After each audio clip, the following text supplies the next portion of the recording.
Good after evening, Redneck Channel viewers. Today and tonight, it's a cold night, but I've got some information on a Harbor Freight modification to the Harbor Freight 3-ton, 20-inch lift, $86 jack on sale. And the modifications I made were giving it a truck extension that for me was inexpensive, and for you it may be more expensive, but I had most of the parts here already. So I will show you what to do to make this jack lift up almost any height of lifted truck, regular pickup, van, full size, anything that's high off the ground. And let's check it out. So here we have the modified jack, and I'll go over what was done a few months back to make this a high lift. Now, some things happened that I didn't want to happen at the welding shop, but I couldn't stop them fast enough. But here's what we did. We positioned the hole on the square piece right there. Rather than here, we moved it forward to miss this cross pin right here that would be in the way of drilling down further. So we had to drill a new hole to the diameter of this lift pad. Now this lift pad is available via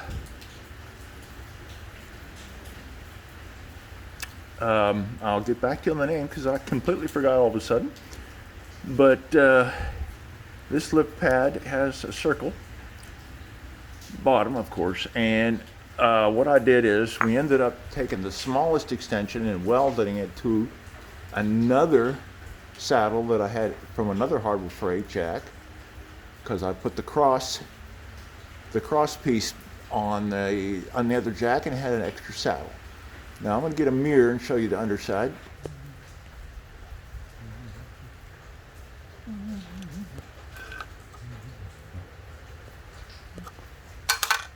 So as you can see, the hole was drilled to miss both cross pins.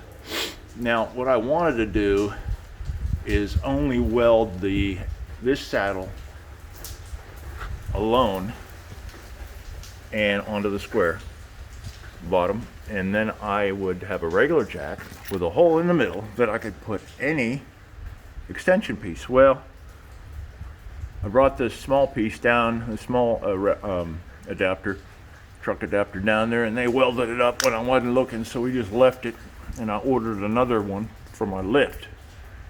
So what we've got here, my lift has all the 3 different size truck adapters, which allows me to pick a combination of extensions and make this saddle, the second saddle, as high as I need to raise up to the suspension or frame of a high lift application.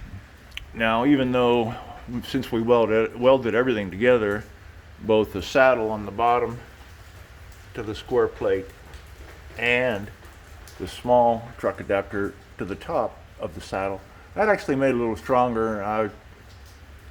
It still didn't change much what I had to do, but what we ended up doing was what I said, and now we can put a larger piece in, or 2 pieces, or a combination of small and large, and we can make this thing pretty doggone tall to reach anything we need to.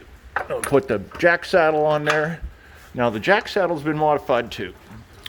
Now normally that jack saddle comes with a little polyurethane piece just screwed to it in the center, but I had that one more, since I still had an extra saddle from the crossbar jack. I went ahead and took the polyurethane off and had that welded up on the shop. I just felt that something with a raised edge would be more secure than a polyurethane saddle with some tire grooves in it, tire tread looking thing. So that's what we ended up with. As you can see, we're over a foot off the ground right there with those two, but I got 3 different sizes, and I can make this fit. just about to any size. And here we are under my Ram 2500 Mega 4-wheel drive 06 that you can see with a combination of spacers. I've already almost made it to the frame. I could probably tweak it with another spacer, but to give you an idea, this will show you that you can make your own high lift jack and never have to worry about